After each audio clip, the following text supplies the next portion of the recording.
এই সময় এসে যাদের যাদের আম গাছ রয়েছে প্রত্যেকের আম গাছে কিন্তু মুকুল চলে এসছে। আর মুকুল আসার পরে গাছে একবার অ্যান্টিফাঙ্গাল স্প্রে করতে হয়। এক কথায় বলে সম্পূর্ণ গাছটাকে শোধন করে নেওয়া।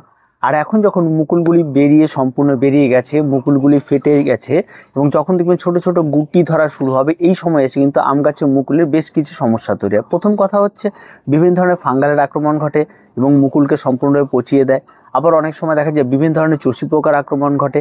আর তার সঙ্গে সঙ্গে এই সময়ে এসে সবচেয়ে গুরুত্বপূর্ণ যে বিষয়টা থাকে, আম গাছের বেশি পরিমাণে আম পেতে হলে, এবার বেশি পরিমাণে আম পাওয়া মানে কিন্তু এটা নয় যে একটা মুকুল রয়েছে তার মধ্যে যতগুলি গুটি আসছে প্রত্যেকটাই থাকবে, মানে সর্বোচ্চ যতগুলি থাকা দরকার, হয়তো একটি মুকুল হাতে একটি আম থাকবে, সেখানে যদি আমরা কোনো কিছু স্প্রে করি সেখানে 2-3টে পর্যন্ত থাকতে পারে।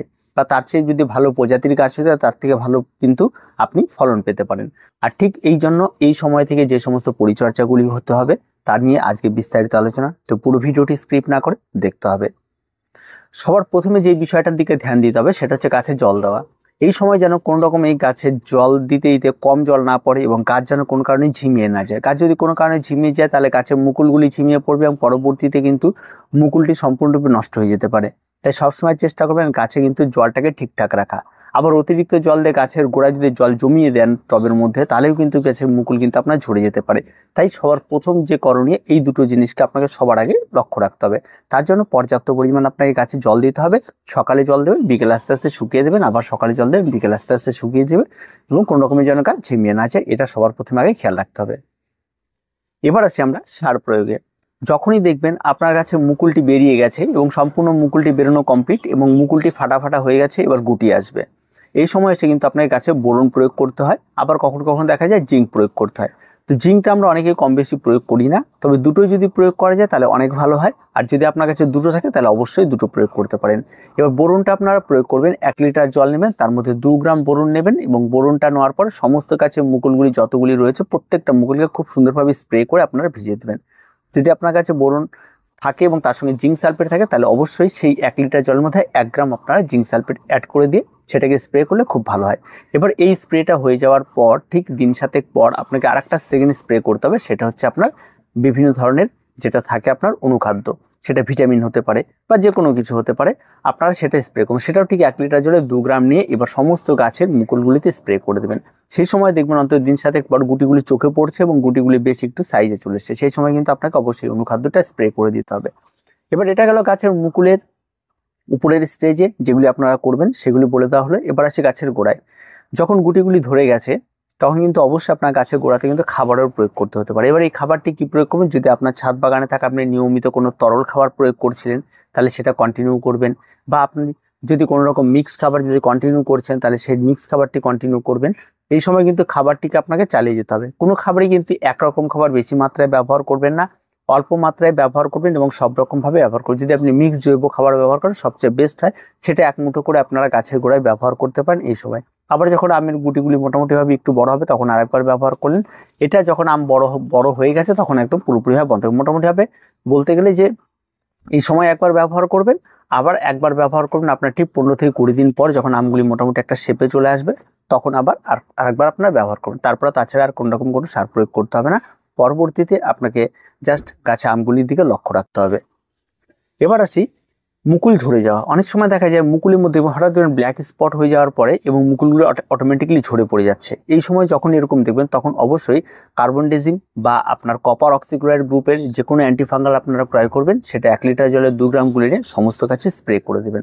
তাহলে দেখবেন আপনি এই জায়গাটা থেকে অনেকটা নিরাপদ পাবেন। আর যদি বেশি মাত্রায় হয়ে থাকে তাহলে যে সমস্ত মুকুলগুলি বেশি কালো হয়ে গেছে সেগুলিকে কেটে একটু বাদ দিয়ে দেবেন।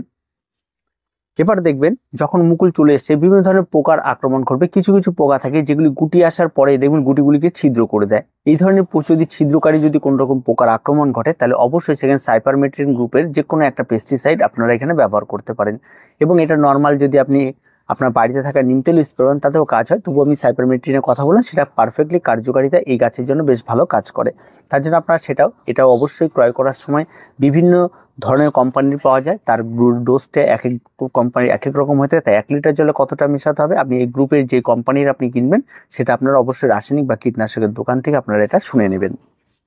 এবার আসি চষি পোকার। চষি পোকার আক্রমণটা ভীষণ রকম ভাবে এই সময় আপনি চোখে পড়বেন, দেখবেন মুকুলটা যখন বেরিয়ে এসে তখন তার ডাটের মধ্যে দেখবেন ছোট হলুদ হলুদ হলুদ হয়ে মিলিবাগের মতো বিভিন্ন ধরনের চষি পোকার আক্রমণ ঘটে। কোনটা সবুজ কালারের হয়, কোনটা মানে হলুদ কালারের হয়, কোনটা রেড হোয়াইট কালারের হয়, এরকম বিভিন্ন ধরনের পোকার আক্রমণ ওই ঠিক যে মুকুলে যে স্টিকটি বেরোয় সেটার মধ্যে থাকে। তো এই ধরনের পোকার আক্রমণ অবশ্যই আপনার অনায়াসে চোখে পড়বে। এই চষি পোকার আক্রমণগুলি ঘটে যখনই এটা দেখবেন, সেটা অবশ্যই ইমিডা ক্লোরোপিড গ্রুপের অবশ্যই যে কোনো পেস্টিসাইড আপনার এখানে ক্রয় করতে পারেন, এবং সেটা যদি আপনি ব্যবহার করেন 1 লিটার জলে 2 গ্রাম, সেটাও ঠিক এক একটা কোম্পানির এক এক রকম ডোজ হয়ে থাকে। সেটা আপনারা ক্রয় করার সময় অন্তত সর্বোচ্চ 2 গ্রামই থাকে, তার কম থাকে বা বেশি থাকতে পারে না কখনোই। তো ওরকম 2 গ্রামের মতোই থাকে। তো সেটা আপনারা ক্রয় করে এই সমস্ত গাছে স্প্রে করবেন। এগুলো কিন্তু সমস্ত কিছু করার পর পোকামাকড় সমস্ত কিছু কিন্তু নষ্ট হয়ে যাবে। তাই অবশ্যই আপনাকে কিন্তু এই কাজগুলি করতে হবে। এবার আসি, যাদের কাছে এই সমস্ত পেস্টিসাইড বা কোনো কিছু থাকবে না তারা কি করবেন। মূলত ভাবে এই সমস্ত গাছে মুকুল আসার পরে যেটা হয়, যদি আপনি আপনার গাছে একদিন পর পর যদি আপনি প্লেন জল স্প্রে করেন তাহলে বেশ ভালো কাজ করে, তাহলে পোকামাকড়ের আক্রমণটা অনেকটা কম হয়। যদি আপনার ছাদ বাগান থাকে নিম তেল, যদি আপনি নিম তেল স্প্রে করেন তাহলেও বেশ ভালো কাজ হয়। কিন্তু অন্যথায় অন্য তেমন কোনো কিছু ব্যবহার করার প্রয়োজন পড়ে না। খুব সহজ সরল একটা পরিচর্যার গাছ, আর আম কিন্তু প্রচুর পরিমাণেই ধরে প্রত্যেকের ছাদ বাগানে। এবার আছে যে সমস্ত কাজগুলি আপনারা করবেন না। যখন আপনি অ্যান্টিফাঙ্গাল বা পেস্টিসাইড যেটাই স্প্রে করুন, সবসময় চেষ্টা রাখবেন যে সেটা সকালে ঘুম থেকে উঠে বা বিকেলের দিকে স্প্রে করার, এই দুটো টাইমে স্প্রে করার চেষ্টা করবেন, সবচেয়ে বেস্ট ভালো হয়। আর অন্যথায় কড়া রোদের মধ্যে কিন্তু এই সমস্ত কিছু স্প্রে করলে অনেক সময় কিন্তু গাছের পাতা পুড়ে যেতে পারে, মুকুল পুড়ে যেতে পারে, এই সমস্যাগুলি হতে পারে। তাই চেষ্টা করবেন মানে একটা নির্দিষ্ট শিডিউল মেনে সেগুলি স্প্রে করার। আর বোরন বা জিঙ্ক যেটা স্প্রে করার কথা বললাম, সেটা আপনি একটা সময় স্প্রে করলেই হবে, এগুলিতে তেমন কোনো রকম কোনো ক্ষতি করে না। এবার আসে বাড়তি কিছু পরিচর্যা, যেই সময় এসে অবশ্যই আপনাকে যেটা সবার আগে দেখতে হবে সেটা হচ্ছে গাছের আশপাশ বা গাছের যে সমস্ত গোড়া রয়েছে তার নিচে আগাছা না জন্মায়, সে সমস্ত আগাছাগুলি পরিষ্কার পরিচ্ছন্ন রাখা। তার সঙ্গে সঙ্গে অবশ্যই গাছে কোনো রকম কোনো পাতা বা কোনো কিছু যদি নোংরা বা কোনো ফাঙ্গাল আক্রমণ দেখা যায় সেগুলিকে একটু পরিষ্কার পরিচ্ছন্ন করে দেওয়া। এরকম মোটামুটি আপনাকে একটু ছোটোখাটো মনিটরিং অবশ্যই আপনাকে গাছের প্রতি করতে হবে, তবে আপনার গাছে কিন্তু অনেক বেশি সুস্বাদু আম পাবেন। তো আর কিছু বলার নেই আম গাছের। যাদের যাদের কাছে মুকুল চলে এসেছে তারা প্রথম কাজ করেন, এখন বোরন স্প্রে করে দিন। দেখবেন পরবর্তী ধাপে ধাপে বাকি জিনিসগুলো যেগুলি বললাম সেগুলো আপনারা করা শুরু করুন, এবং আপনার কাছে অনেক বেশি পরিমাণে আমের ফলন পাবেন।